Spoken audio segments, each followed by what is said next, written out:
Welcome to the Michelin Guide Florida Perspective and Predictions episode for 2026. Today, I'm going to do a deep dive into the world of the Michelin Guide, specifically when it comes to Florida for the upcoming announcement, because there is no ceremony. Thank you so much for trusting me year after year and for your support. If you're new around here, hello, my name is Brenda, and I am the owner and editor of the Wet Palette podcast and blog. I'm a writer for the blog, a host for this podcast, and creator of all the corresponding social media accounts. If you're a Wet Palette fan or veteran, please stick around for a second while I give the new listeners a background spiel. Who am I exactly? The short answer is I am a Miami dining and Michelin enthusiast. My perspective comes from the many Michelin restaurants I have dined in throughout the US and abroad. Spoiler alert, that number totals about 430 stars and counting, and that is a whole lot of miles and calories. That counts includes 76 one stars, 18 two stars, and 28 three stars. It does not make me an expert, but it does mean I have a lot of perspective when it comes to comparing other cities and other countries to Miami, and more specifically for this episode, Florida. I use the Michelin Guide as just that, a guide, and so should you. It is a great starting point when planning a gastronomic trip. I enjoy the journey, even when disagreeing with the guide selections. More often than not, following the guide has led me to incredible meals of a lifetime that truly were worth a detour and a journey. Before diving in, I want to give some quick history for those of you new to the Michelin Guide and the Wet Palette. Since 2014, way before launching the podcast, I have always kept a close eye on Miami's potential for the guide. At the time, I wrote articles every couple of years about the Michelin Guide and studied our city's chances. I always believed it would happen, so I was not surprised, like others, when Florida was confirmed. You can find all of those articles on my website, thewetpalette.com. And if you want more Michelin coverage in podcast form, pencils out, check out episodes 3, 13, 26, 29, 44, 45, 62, and 62, and my wrap-up ceremony episode. All of those offer more detailed, deep, geeky dives into the topic, and a special attention to episode 65, where I interviewed a former Michelin Guide inspector. Those episodes include more facts, more history, more scoop, and more of the little Michelin tidbits that either people miss or they simply don't know. I have now covered every Florida ceremony since the guide launched here, and that makes 2026 especially interesting since Florida is now a statewide guide. And that changes everything. Or does it? So no longer are we only talking about Miami, Orlando, Tampa, and Fort Lauderdale, and West Palm Beach. Now the conversation gets much bigger. We're talking about the possibility of the guide stretching from Key West to Jacksonville to Pensacola, and all of the beautiful, chaotic, delicious in between. That is exciting, and it's also what makes this one of the trickiest years to predict. Some disclaimers before I begin. I keep it pretty real. I don't care about being PC, owning a blog for over a decade, and hosting this podcast that is entirely centered on my dining and travel experiences, chosen and paid for by me, means I can steer my content as I please without owing anyone anything for my opinion. Freedom to just be. Although I analyze the Michelin Guide, I am not affiliated with them in any way. I am also not a Michelin inspector, and I also do not have all the answers other than direct quotes that I will share from the Michelin Guide website or facts that I have researched. Everything I discuss here is my opinion based on my experience dining at Michelin star restaurants throughout the US and Europe. And the last thing is this. Just because I say that a place does not belong on the guide, should not have a star, or might be vulnerable, does not mean that I hate the restaurant. It simply means exactly what I said. Maybe I still enjoy the food. Maybe I still like going. Maybe I just do not think it's a fit for the guide any longer. Things change. And I do not think it measures up against the pattern Michelin itself has established, perhaps. There's no hidden agenda. There's no secret chef beef. I am transparent about my opinions, and that's that. That is also why I care so much for paying my way when trying new places. I want to experience restaurants as honestly as possible, not through the rose-colored lens of a comped meal or a heavy, hype-heavy media orbit. Okay, let's begin. If you know this, great. Most of you don't. The ratings explained. The Michelin Guide states restaurants may receive 0 to 3 stars for the quality of their food based on 5 criteria: quality of the ingredients used, mastery of flavor and cooking techniques, the personality of the chef and his cuisine, value for money, and consistency between visits. 1 star is a very good restaurant in its category. That phrase, in its category, remains one of the most important things to remember for this episode. Because, as I say every year, 1 star in the US is basically still the wild, wild west. There's no apparent rhyme or reason. The range is massive, the categories are invisible, and Michelin is not exactly volunteering a cheat sheet for us to follow. In Miami alone, and now across Florida, you have restaurants that are wildly different in style, formality, ambition, price point, and service philosophy, all living under the same 1 star umbrella. So when people act like every 1 star is directly comparable, that is just not how the guide functions in practice. Even with each star level, there's wiggle room, invisible wiggle room at that. Some restaurants are barely sitting inside that 1 star. Others are clearly pressing up against the ceiling of it. And there are ones that I think barely made it and ones that are very close to a 2. 2 stars, excellent cooking worth a detour. 3 stars, exceptional cuisine worth a special journey. A bib gourmand, great quality cooking at a great price. Although that price, I don't think has changed from the $49 in 10, 15, 20 years. I don't know, but I feel like it needs to move up, maybe to 79. The 2s and 3s in the US remain far more uniform than the 1s. You can almost chart their similarities. That is why I often see some chefs seem to build restaurants around what they think Michelin wants to see. Sometimes that works, but sometimes it feels a little too studied. And at the end of the day, it's how it tastes, and they don't all get to that point. The guide also gives special awards. In Florida, we have now seen recognition in categories like Green Star, Young Chef, Sommelier, Service, and Cocktails. And as last year showed, those can tell us a lot about who Michelin is watching closely, even when they're not yet to move a restaurant up. What happened last year and why it matters for this year. Before making predictions, we need to talk about what 2025 told us. Last year's Florida ceremony confirmed a few important things. First, Michelin remained conservative, very conservative. They did not rank anyone up in Miami. They did not remove any stars in Miami either. And out of the 2025 editions, only one restaurant from that group ended up earning a star, Itame Ao. Being named an edition, remember, is not the same thing as being on the brink of a star. As of this recording, the Michelin Guide has not released any new press release with additions, which is a little surprising. Second, Michelin showed again that it is willing to reward restaurants on its own timeline and not ours. They don't care. Take Orlando. I thought Owned by John had a very strong case to jump higher from the start as a 2, but instead Michelin gave Omo 1 star and awarded 2 stars to Sorokara, a restaurant that had escaped my personal radar at the time, and I still haven't made it in, but plan to. That was a reminder that even when we think we have the guide's patterns down, it still has room to surprise us. Third, Michelin continued to get more nuanced about format. They gave a star specifically to the chef's counter at Mas, but not just the restaurant as a whole. And that is a very particular move, and it tells me they're willing to isolate the strongest version of an experience instead of broadly rewarding the entire operation. I don't have a problem with that. I think it's great. Fourth, Michelin continues signaling that green stars matters more than people think. There was much talk last year of the green stars being removed and sparked controversy on how it's even chosen. And, 3 sides to every story, right? The truth is probably somewhere in the middle. Basically, the guide scoffed at all of you chatting about it and complaining about it and kept awarding the green stars as they pleased. Ford's Farm got a green star, plus Entre Nos picking up another green star showed that it is a lane that Michelin is paying attention to, especially in Florida. And finally, the biggest headline moving on, obviously, is that we're statewide, which means to us to 2026. That means more territory. Supposedly, more inspectors stretched across more ground. How they do that or how it's physically possible, I don't know. More restaurants entering the conversation and potentially a slower pace when it comes to promotions and the emotions because the guide now has a much larger playing field in Florida. So while statewide expansion is thrilling, it may also make this year even more unpredictable. So do I think Michelin will rank anyone up? No. Should they? Yes.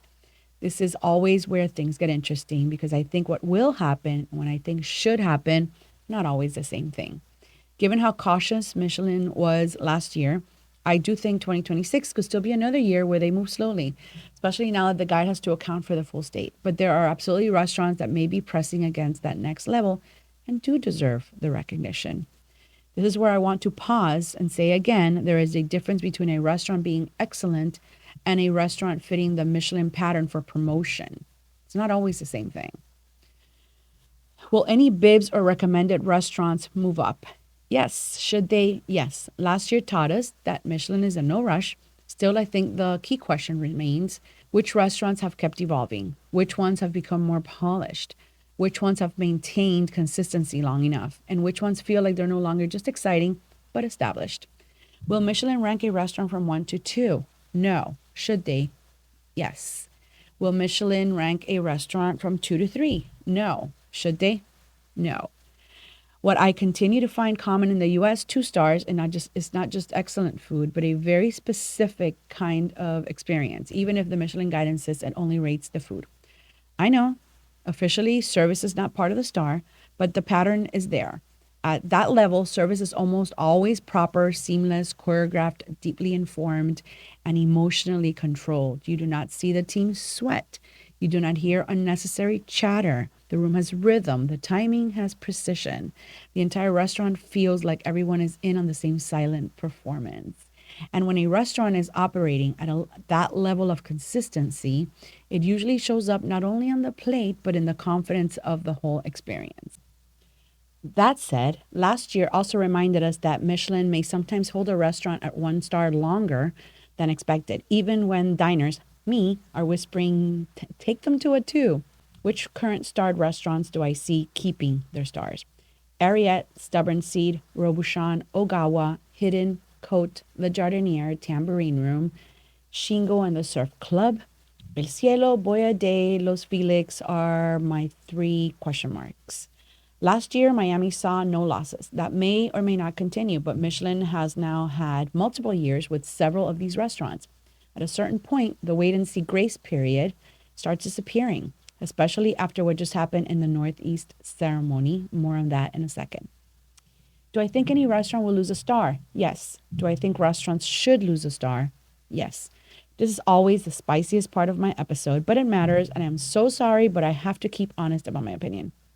Again, me personally liking a restaurant and not thinking it fits the Michelin category both those things can be true. And again, that does not mean the food is bad. It just means that the guide may eventually need to tighten its own standards. As Florida's guide matures, I do think we're getting closer to the point where Michelin may feel more comfortable making tougher calls. The first few years of a new regional guide tend to come with some grace, some cushion, and some benefit of the doubt. But once a guide starts settling in, the expectations change.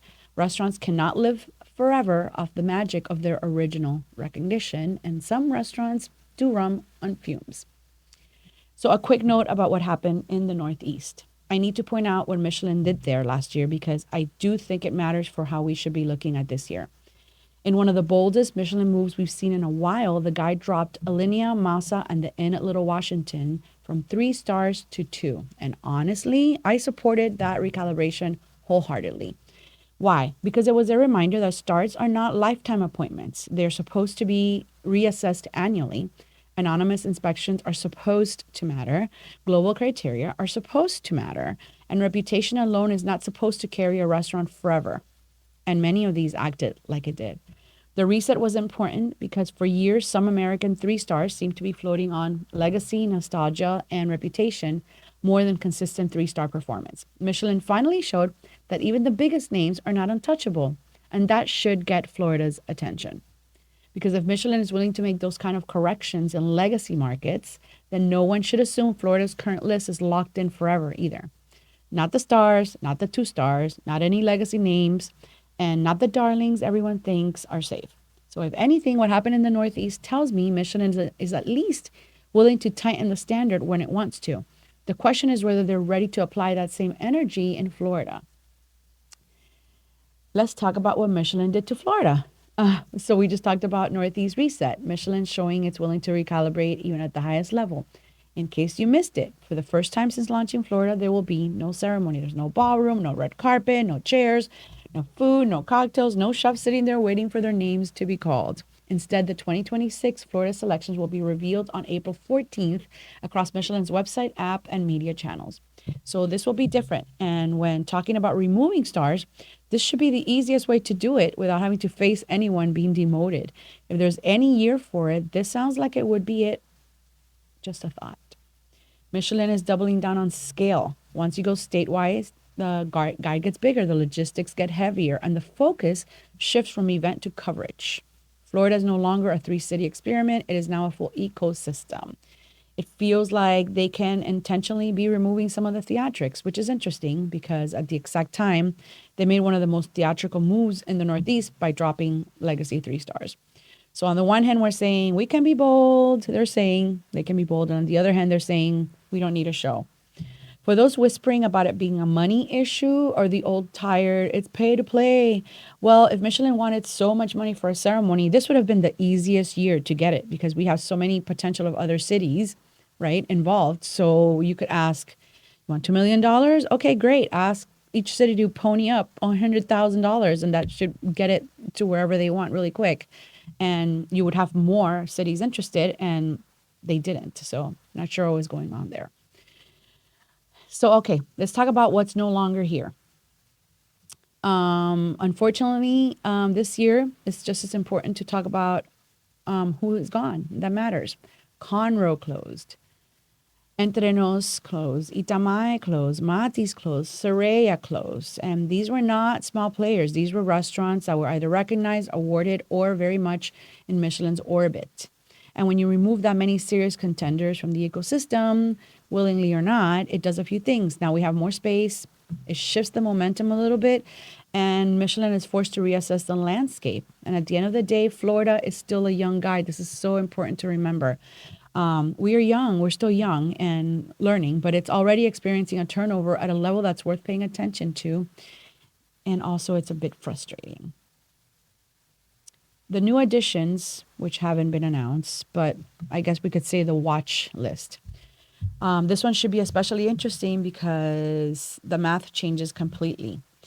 Not only are we watching Miami, Orlando, Tampa, Fort Lauderdale, and West Palm Beach, now we have to pay attention to everywhere the guide will choose to shine its light.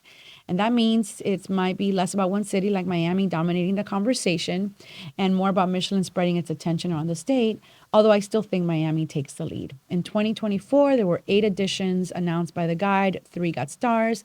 Last year, there were 10 editions announced by the guide, only 1 got a star. This year, we don't know. They haven't announced anything. My instinct is that with the expansion, Michelin may continue to be conservative with stars while using the recommended and bib categories to build out a broader Florida map. And I especially see many new recommendeds. It does not mean that there won't be any stars. It just means that the ratio might be a little more restrained. The strongest contenders for new stars, Recoveco. At this point, now more than ever, it feels inevitable. They were very new last year, but now they've shown a little more consistency. And I've said it before and I'll say it again. This is one of the most refined, intentional, quietly confident kitchens we have right now. The clarity of the voice, the precision they have, the restraint. I love them so much. And I think they're doing a great job. So well deserved. And this is exactly the kind of restaurant Michelin tends to reward once they're ready. And I think they're ready. A wild card, Emelina Palm Beach. They just opened. Will it matter? Well, sometimes the Michelin Guide holds pedigree over timing. And they don't necessarily do it when it's a brand new chef no one has heard of. But if it's someone, like a team like this one, which I'll talk about, they might. Maybe that's what's guiding the delay. I don't know. It has been open, I think, just a month. It's led by Osmel, formerly of Entre Nos, with ownership tied to Ogawa. So there's already there a strong Michelin lineage and DNA there. And it's open in the former Conroe space, which is its own story, and I will not be getting into that today. But what matters is this. The technique is there, intention is there, and the team there understands what the Michelin Guide looks for. Palm Beach is still developing its identity with the guide, but Emelina feels like it's the kind of place that would help define it. So if not this year, then for sure next year. On my way, okay, I've written about this on my blog in detail if you want to read more about it. So I'm not going to rehash the entire thing here, but the short version is this. It is absolutely guide worthy. The only question mark is the consistency window. They operate seasonally, October through May, which complicates things for Michelin. I don't know that they even got there. It's not that the food isn't there. It is. It's whether Michelin feels they've had enough consistent exposure to evaluate it properly. Did they even make it there? Like I said, but from a quality and identity standpoint, it belongs in the conversation, no question. Ogawa. We need to talk about Ogawa again. I mentioned them last year because while everyone's looking at new potential additions, Ogawa is still sitting right there. And for me, it already has a star, but it continues to feel like one of the clearest candidates to become Florida's next 2-star. The level is there, the format is there, the discipline is there. If Michelin decides to move in that direction this year, Ogawa is very much in that conversation. Let's talk about Palma, because my thoughts here have evolved a little bit. I said last year I felt like Chef Juan Camilo had more to give, and I still stand by that, but he's giving it now. The menu has become more elevated, more confident, more expressive. Service has tightened. The wine list has become more niche and intentional, and the overall experience feels more confident and more grown up and more complete. And I have to say that I was ecstatic that he received the Young Chef Award. I think it was the perfect award to give him. It recognizes where someone is and where they're clearly headed. And so for Palma, I'm not necessarily fully planting a flag on a star just yet, but the trajectory is very real and it's there. What will happen? I guess we shall see. If you're watching this on YouTube, you will notice that the video changed and I am somewhere else and not in the recording studio. And if you're listening, you might notice that this is a little different audio-wise quality, and for that, forgive me.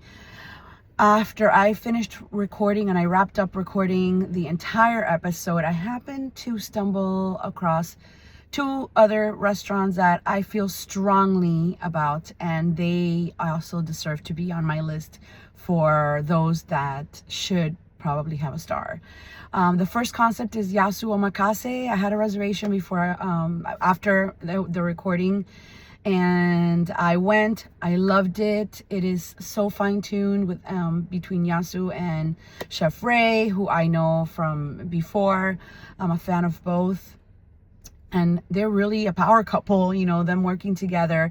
I really love the experience, but it wasn't just an experience. Their menu is divided beautifully. They divide the nigiri portion of it. They obviously, like everyone nowadays, and I'm proud of everyone using farm to table, but really working with those seasonal and local flavors, and just very proud of what they're doing and a lot of passion into what they are putting out. And it was a lovely experience. The wine service, just service all around was spectacular, and I think it's pretty damn solid. So they can move from a recommended to a star, and I would not disagree with that. Then last night I dined at Mutra. Now I am mind blown about this place. It is chef newer to the area. He is putting forth this incredible, how do I put this? The last time I was this excited about a menu or something different going on in Miami was Recoveco. And you saw how many accolades and how well they're doing right now. Mutra is a different animal. It is creative. Chef is passionate. Flavors upon flavors. He was born in Jerusalem. It is a take on, I guess, like modern Israeli cuisine, but it's heavy on spices, heavy on flavors, things that you do not find at any restaurant in Miami. There is no caviar, there's no uni, there's no wagyu, there's none of these things that I'm just like practically, yeah, I love it and it's great and tastes amazing, but it's a little boring and a little predictable nowadays, right? Not at Mutra.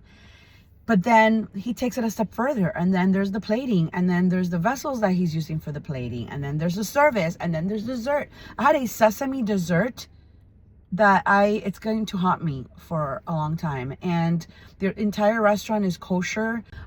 He works with some of our best local farms, and there is nothing I'm going to dare say there's nothing like that in the entire United States. I haven't experienced it. You might want to go for yourself if you don't believe me. It's called Mutra. It's in North Miami Beach. And I am, no other word than just mind blown and obsessed with this place.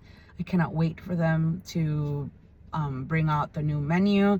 But for now, this, if there was ever a shoe-in for a Michelin star, this is it. They've only been around for about a year. So that's it. I just wanted to wrap this up, and I felt really strongly about these two that I wanted to add it. So let's go back to the regularly recorded episode. Several others that seem to keep missing the mark on a star, and I'm not sure why. Kojin, Kotoa, and Zitsum. These are three that are a little but mighty, and I might sound like a broken record right now, but we are all, if we're keeping the whole conversation around Los Felix and Boyardee as a standard Michelin, then these should be included as well. All three of these are bringing something different to the table, and most of all, they're homegrown concepts. 2-star predictions beside Ogawa. I would love to see Omon by Jaunt be elevated to a 2.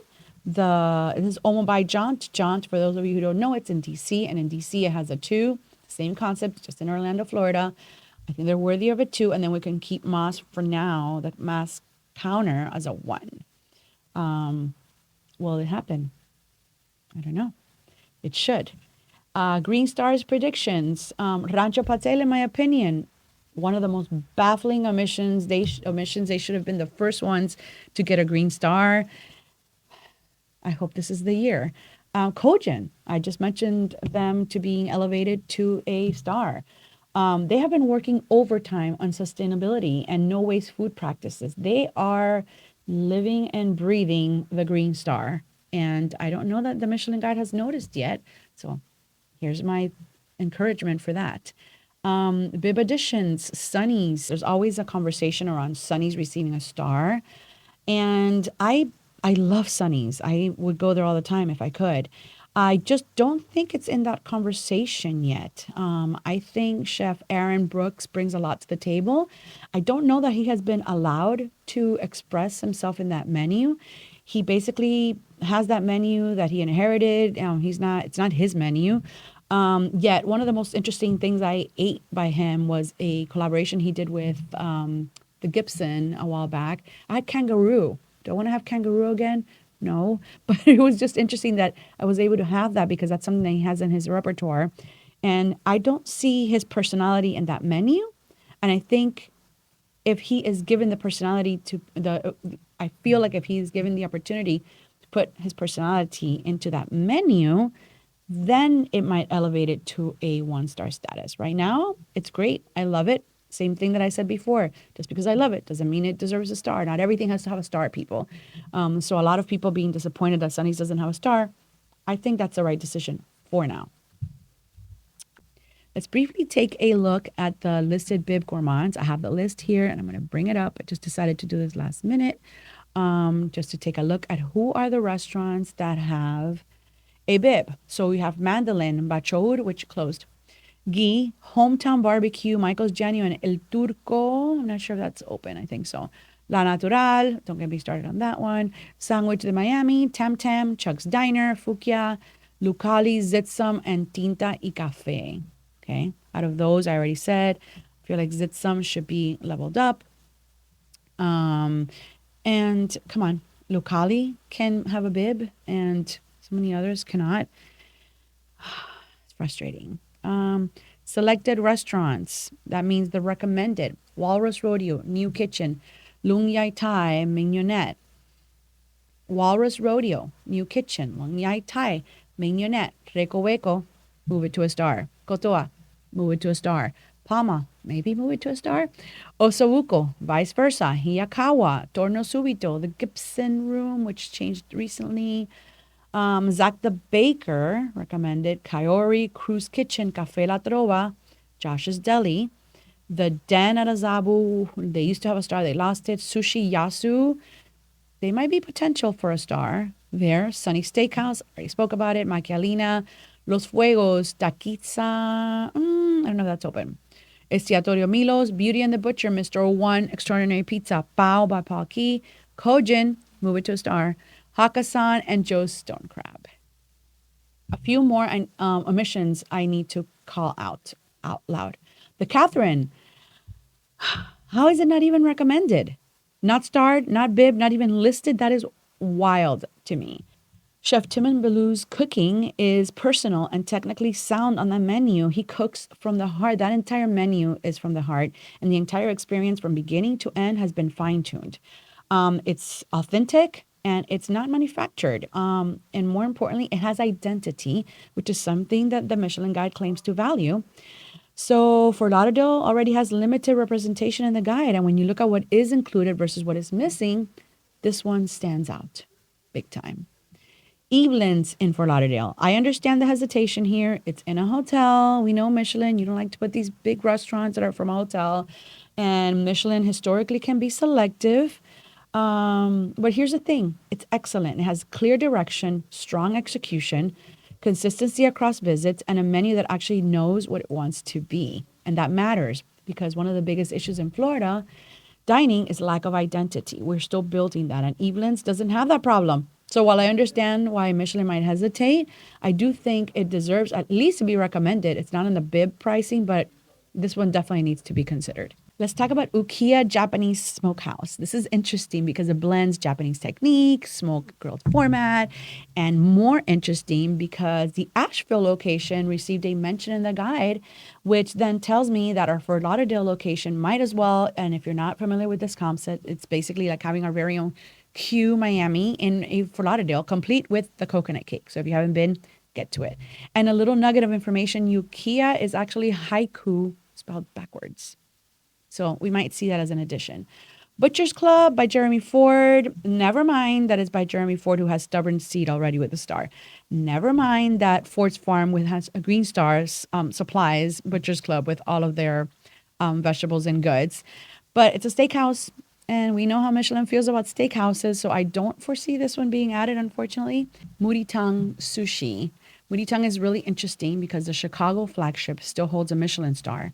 And at one point it had two, making it the only Michelin star brewery in the world. But in Florida, the West Palm Beach concept, Moody Tongue Sushi, is currently sitting at a recommended level, but not starred. So that tells me something important. Michelin does not transfer stars across concepts, even with the same brand. We know that, but it just confirms it, and each restaurant has to earn it. We also need to talk about Daniel's. Let's start with Daniel's Florida Steakhouse in Fort Lauderdale. This is absolutely one that needs to be on Michelin's radar. And I'll say this too because I've experienced both. There's also Daniel's in Miami, and personally, I prefer the Miami location. But here's why Daniel's as a concept is interesting in the Michelin conversation. Because steakhouses are traditionally very tough for the guide, as we've established. They don't typically scream innovation, and they don't always scream identity, and that's usually where they fall short, and consistency. But there is a pattern. When Michelin does reward steakhouses, they tend to have a very clear point of view. For example, quote, Korean steakhouse. The Korean identity is layered into the steakhouse format. Kappa in Orlando. Spanish influence driving the experience. So it's not just great steak, it's steakhouse plus identity. And that's where Daniel's becomes interesting. Because Daniel's isn't just a steakhouse, it is positioning itself as a Florida steakhouse. Florida sourced products, relationships with local farmers, and regional identity built into the menu. And that's the kind of angle the Michelin Guide responds to. Does it automatically mean a star? No, but it moves it from just another steakhouse into something Michelin can actually evaluate as distinct. And let's talk about scale, because that's important too. The Miami location in particular is big. And big restaurants usually struggle with Michelin because the consistency becomes harder, service can slip, and execution can vary. But here's the thing. It performs. They have strong service. They have high quality products, and they are consistent across the board. And that matters because if a large format restaurant can maintain that level, to me, that's even more impressive. Caluso. We need to talk more about Caluso. This is one I am watching very closely, led by Chef Jonathan Kaiser, who comes from Moss, and before that, Robuchon in Vegas.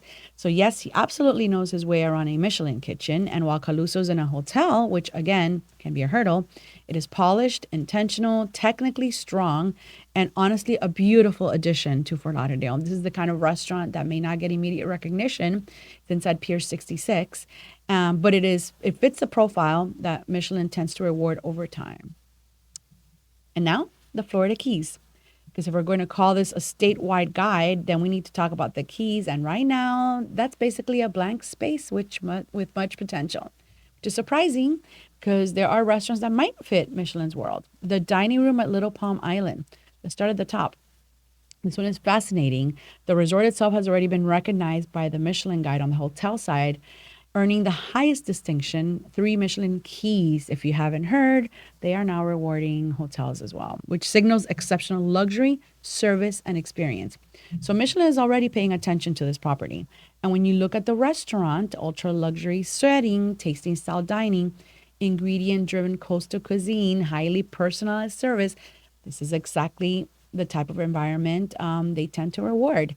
And the question now is whether it fits. So the question is, did they spend enough time evaluating the restaurant, not just as a destination? Because right now it feels like a sleeping giant.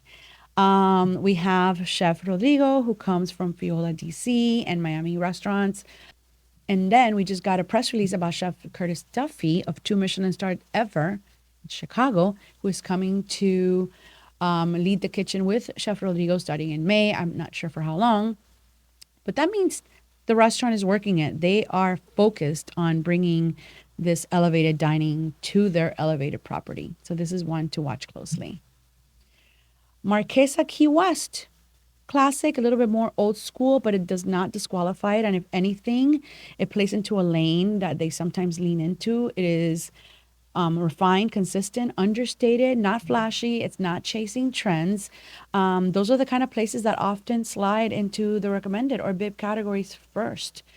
Pierre's and Isla Morada, another good one that could land on the guide, maybe as recommended, maybe more.